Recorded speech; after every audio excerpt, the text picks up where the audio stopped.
حضور صلی اللہ علیہ وسلم کا حضرت عمرو بن ابسہ رضی اللہ عنہ کو دعوت دینا۔ بسم اللہ الرحمن الرحیم۔ حضرت شداد بن عبداللہ کہتے ہیں کہ حضرت ابو امامہ نے حضرت عمرو بن ابسہ سے پوچھا کہ آپ کس بنیاد پر یہ دعویٰ کرتے ہیں کہ اسلام لانے میں آپ کا چوتھا نمبر ہے؟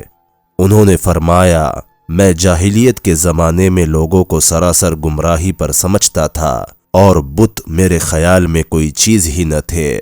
پھر میں نے ایک آدمی کے بارے میں سنا کہ وہ مکہ میں غیب کی خبریں سناتا ہے اور نئی نئی باتیں بیان کرتا ہے۔ چنانچہ میں اونٹنی پر سوار ہو کر فوراً مکہ پہنچا۔ وہاں پہنچتے ہی معلوم ہوا کہ حضور صلی اللہ علیہ وسلم چھپ کر رہتے ہیں اور آپ کی قوم آپ کی مخالف اور بہت بے باک ہے۔ میں بڑے ہیلے بہانے کر کے آپ تک پہنچ گیا اور میں نے عرض کیا، آپ کون ہے؟ آپ نے فرمایا کہ میں اللہ کا نبی ہوں۔ میں نے عرض کیا کہ اللہ کا نبی کسے کہتے ہیں؟ آپ نے فرمایا کہ اللہ کی اور سے پیغام لانے والے کو۔ پھر میں نے عرض کیا، کیا واقعی اللہ نے آپ کو پیغام دے کر بھیجا ہے؟ تو آپ نے فرمایا، ہاں۔ تو میں نے عرض کیا کہ اللہ نے آپ کو کیا پیغام دے کر بھیجا ہے؟ آپ نے فرمایا، اللہ نے مجھے یہ پیغام دے کر بھیجا ہے کہ اللہ کو ایک مانا جائے اور اس کے ساتھ کسی بھی چیز کو شریک نہ کیا جائے اور بتوں کو توڑ دیا جائے اور رشتوں کو جوڑا جائے اور ان سے اچھا سلوک کیا جائے۔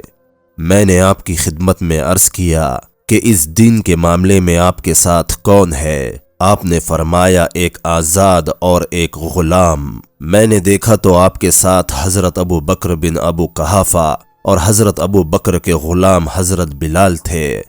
میں نے عرض کیا کہ میں آپ کی پیروی کرنا چاہتا ہوں، یعنی اسلام کو ظاہر کر کے یہاں مکہ میں آپ کے ساتھ رہنا چاہتا ہوں۔ آپ نے فرمایا، ابھی تو تمہارا میرے ساتھ رہنا تمہاری طاقت سے باہر ہے، اسی لیے اب تم گھر چلے جاؤ اور جب تم سنو کہ مجھے غلبہ ہو گیا ہے تو میرے پاس چلے آنا۔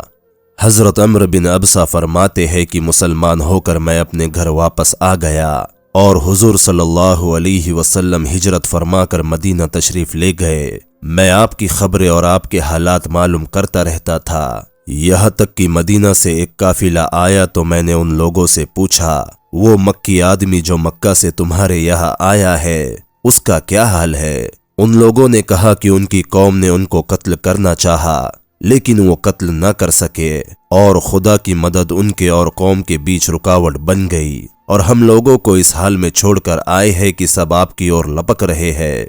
حضرت عمرو بن ابسہ کہتے ہیں کہ میں اپنے اونٹ پر سوار ہو کر مدینہ پہنچا اور حاضر ہو کر عرض کیا، اے اللہ کے رسول صلی اللہ علیہ وسلم، کیا آپ مجھ کو پہچانتے ہیں؟ آپ نے فرمایا، ہاں۔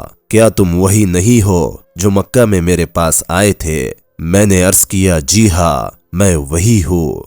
اس کے بعد میں نے عرض کیا، اے اللہ کے رسول، جو کچھ اللہ نے آپ کو دکھایا ہے اور میں نہیں جانتا ہوں اس میں سے آپ کچھ مجھے سکھا دے۔ اس کے بعد حدیث کا کافی حصہ ابھی باقی ہے۔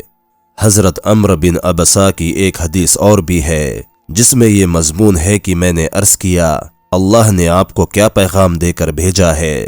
تو آپ نے فرمایا کہ یہ پیغام دے کر بھیجا ہے کہ رشتے ناتے جوڑے جائے اور انسانی جانوں کی حفاظت کی جائے اور راستوں کو امن والا رکھا جائے اور بتوں کو توڑا جائے اور ایک اللہ کی عبادت کی جائے اور اس کے ساتھ کسی کو شریک نہ کیا جائے۔ میں نے عرض کیا کہ یہ حکم جو اللہ نے آپ کو دے کر بھیجے ہیں بہت اچھے ہیں اور میں آپ کو اس بات پر گواہ بناتا ہوں کہ میں آپ پر ایمان لا چکا ہوں اور میں آپ کو سچا مانتا ہوں۔ کیا میں آپ کے ساتھ ٹھہر جاؤں یا آپ جو مناسب سمجھے؟ آپ نے فرمایا، تم خود دیکھ رہے ہو کہ جس دن کو میں لے کر آیا ہوں لوگ اسے کتنا برا سمجھ رہے ہیں، اسی لیے اب تم اپنے گھر جا کر رہو اور جب تم میرے متعلق یہ سن لو کہ میں اپنی ہجرت والی جگہ پر پہنچ گیا ہوں تو اس وقت میرے پاس آ جانا۔